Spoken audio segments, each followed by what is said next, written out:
नमस्कार मित्रों, यह वीडियो में हम जीएसटी का पूरा कंसेप्ट समझने वाले हैं।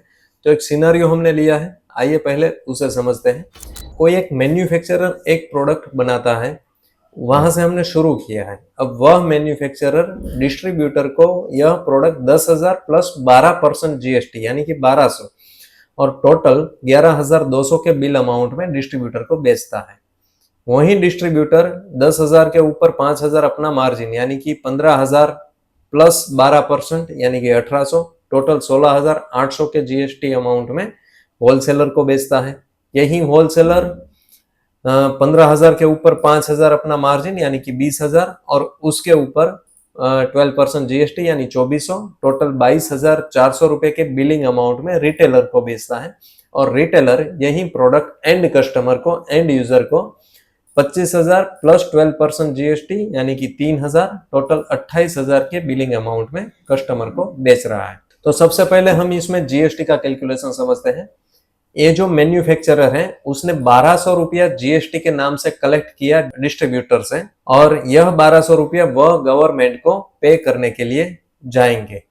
तो मैन्युफैक्चरर जब गवर्नमेंट को ये 1,200 रुपया देंगे तो गवर्नमेंट यह 1,200 रुपया अपने लेजर में डिस्ट्रीब्यूटर के खाते पे चढ़ाएंगे कि डिस्ट्रीब्यूटर ने यह 1,200 रुपया मेरे को दिए। वो हिसाब से डिस्ट्रीब्यूटर ने यही सामान बेचते समय जो 1,800 रुपये का जीएसटी कलेक्ट किया, यह डिस्ट्रीब्यूटर जब यह 1,800 रुपया गवर्नमेंट को देने के लिए जाएंगे तो यह जो डिस्ट्रीब्यूटर है वो अल्टीमेटली गवर्नमेंट के लेजर में डिस्ट्रीब्यूटर के नाम से जो 1,200 रुपया पड़ा हुआ है उन दोनों का डिफरेंस ही पे करेंगे। यानी कि 1,800 उसको देना है लेकिन 1,200 उसने ऑलरेडी दे दिया है मैन्युफैक्चरिंग के जरिए, मैन्युफैक्चरर के जरिए। तो वो गवर्नमेंट को देंगे सिर्फ 600 रुपया, यानी गवर्नमेंट को मिलेगा 600 रुपया, लेकिन 1,800 रुपया जो होलसेलर से लिए गए हैं वह गवर्नमेंट नोट करेगी कि यह 1,800 रुपया जो है वो होलसेलर के खाते में वह चढ़ाएगी। तो एक तरह से यह माना जाएगा कि होलसेलर ने गवर्नमेंट को 1,800 रुपया दिया है, यानी कि उसकी जीएसटी इनपुट क्रेडिट 1,800 रुपया गवर्नमेंट के खाते में बता रही है। अब जब होलसेलर रिटेलर से 2,400 रुपया कलेक्ट करेंगे यह प्रोडक्ट बेचते समय, तो यह 2,400 रुपया जब वो गवर्नमेंट को देने के लिए जाएंगे तब उसके जो जीएसटी इनपुट क्रेडिट है जो है 1,800 रुपया, वह उसके खाते में ऑलरेडी प्लस बोल रहा है। तो 2,400 माइनस 1,800 यानी कि 600 रुपया ही वह गवर्नमेंट को पे करेंगे और गवर्नमेंट 2,400 रुपया रिटेलर के खाते में as an GST input credit के तौर पर चढ़ाएंगे। तो रिटेलर का 2,400 रुपया गवर्नमेंट के खाते में जीएसटी इनपुट क्रेडिट की तरह से दिखाएगा।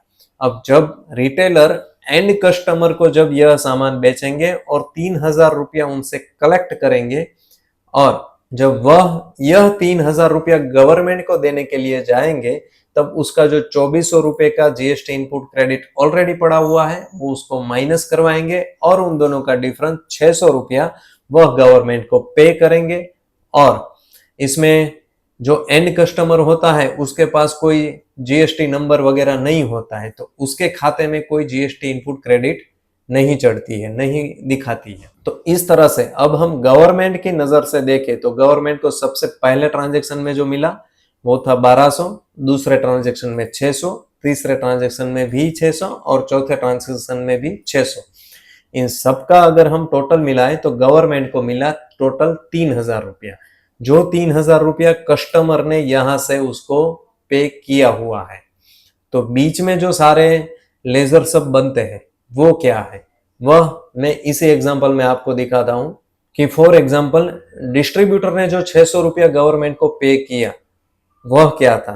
तो डिस्ट्रीब्यूटर ने टोटल 1,800 रुपये जीएसटी के नाम से लिए, यानी कि उसने होलसेलर को ऐसा दिखाया कि 1,800 रुपये मेरे को गवर्नमेंट को पे करने हैं, लेकिन उसने 1,200 रुपया ऑलरेडी पे कर दिया था तो उसको 600 रुपया देना पड़ा।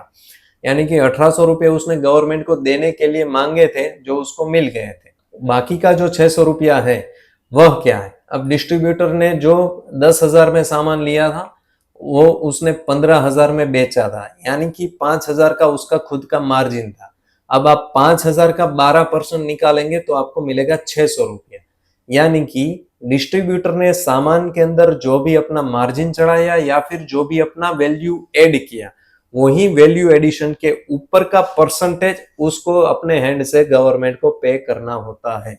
मैं दूसरी बार रिपीट करता हूं, कोई भी B2B बिजनेस वाला, कोई भी डिस्ट्रीब्यूटर, होलसेलर, रिटेलर जब परचेस करता है और बेचता है, उन दोनों के बीच का जो मार्जिन है, प्रॉफिट है या फिर वैल्यू एडिशन है, उसके ऊपर का जीएसटी परसेंटेज ही उसको जीएसटी डिफरेंस की तरह से गवर्नमेंट को पे करना होता है। यह आपको यह एग्जांपल में भी रिफ्लेक्ट हो रहा है।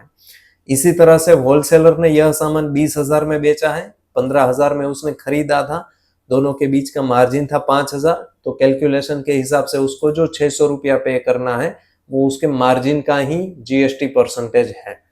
इसी तरह से रिटेलर ने यह सामान 25,000 में बेचा है, खरीदा था 20,000 में, दोनों के बीच का जो 5,000 का मार्जिन है उसके ऊपर का ही जीएसटी परसेंटेज यानी कि 600 रुपया उसको गवर्नमेंट को पे करना होता है।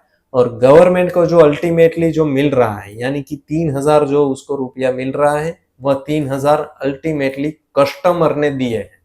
तो कई बार हम सुनते हैं कि आपको तो जीएसटी क्रेडिट मिल ही जाएगा, आपको तो इसका इनपुट मिल जाएगा। उसका मतलब यह है कि जो भी जीएसटी है वो एंड कस्टमर के माथे पे है, वो एंड कस्टमर को ही अल्टीमेटली पे करना होता है।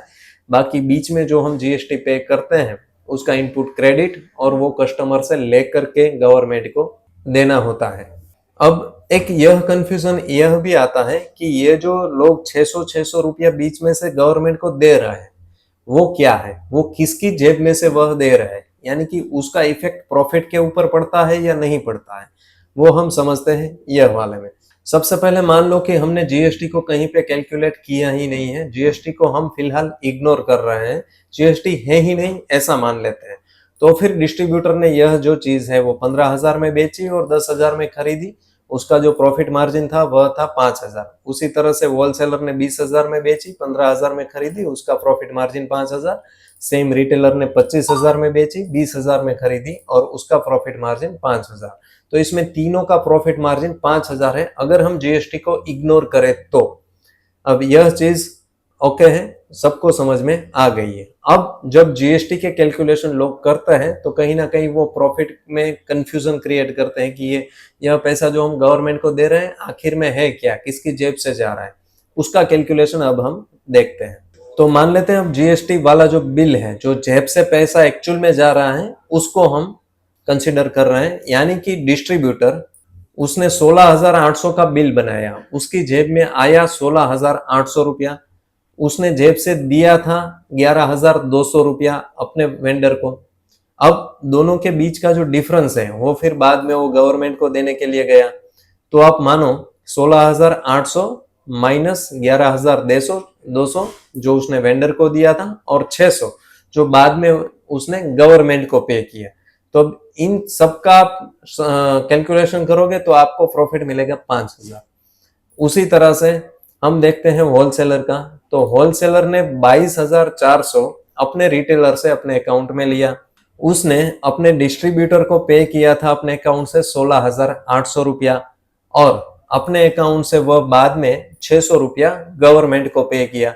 तो 22,400 उसके अकाउंट में आया था, उसमें से 16,800 उसने अपने वेंडर को दिया था और 600 रुपया उसने गवर्नमेंट को दिया। तो उसके अकाउंट में अब बचेगा 5,000। अब रिटेलर का हम देखें तो रिटेलर ने कस्टमर से लिया था 28,000, यानी कि उसकी जेब में आया 28,000। उसने अपने होलसेलर को चुकाया था 22,400 और बाद में गवर्नमेंट को चुकाया 600 रुपया। तो उसके कैलकुलेशन के हिसाब से 28,000 माइनस 22,400 माइनस 600, उसका भी प्रॉफिट बनता है 5,000। और इन दोनों को आप जब कंपेयर करेंगे तो प्रॉफिट में कोई भी मिसमैच नहीं है, यानी कि आप जीएसटी को इग्नोर करके जो प्रॉफिट कैलकुलेट कर रहे हैं वही प्रॉफिट आप जीएसटी को कंसिडर करके भी वहां तक पहुंच सकते हैं। लेकिन बाद में आपको जो जीएसटी का डिफरेंस का पैसा है जो आप गवर्नमेंट को पे करने वाले हैं वो आपको एडवांस में कैलकुलेट करके रखना पड़ेगा, तब जाके आपका जो प्रॉफिट है वह मैच हो जाएगा। यानी कि अगर इजी स्टाइल से आपको प्रॉफिट कैलकुलेट करना है तो आप जीएसटी को कंसीडर ही ना करें, सिर्फ सेलिंग प्राइस और सिर्फ परचेज प्राइस दोनों के बीच का जो डिफरेंस है वह आएगा आपका ग्रॉस प्रॉफिट। अब दूसरी चीज, इसी वीडियो में इसी एग्जांपल में मैं आपको एक सोचने के लिए कुछ टिप्स देता हूं। मान लीजिए होलसेलर ने यह चीज बेची है 20,000 में, लेकिन उसने बिल बनाया 16,000 प्लस जीएसटी का, बाकी के जो 4,000 थे उसने कैश में लिए, यानी कि उसका बिल नहीं बनाया, वह रिटेलर से उसने कैश में लिए। अब रिटेलर ने यह चीज वापिस अपने कस्टमर को 25,000 प्लस जीएसटी वाले अमाउंट में ही बेची, यानी कि इसी अमाउंट के बिल में बेची। तो इसमें आप कैलकुलेट करके एक बताइए कि होलसेलर, रिटेलर और गवर्नमेंट तीनों में से किसका फायदा हुआ और किसका नुकसान हुआ। जय हिंद, जय भारत।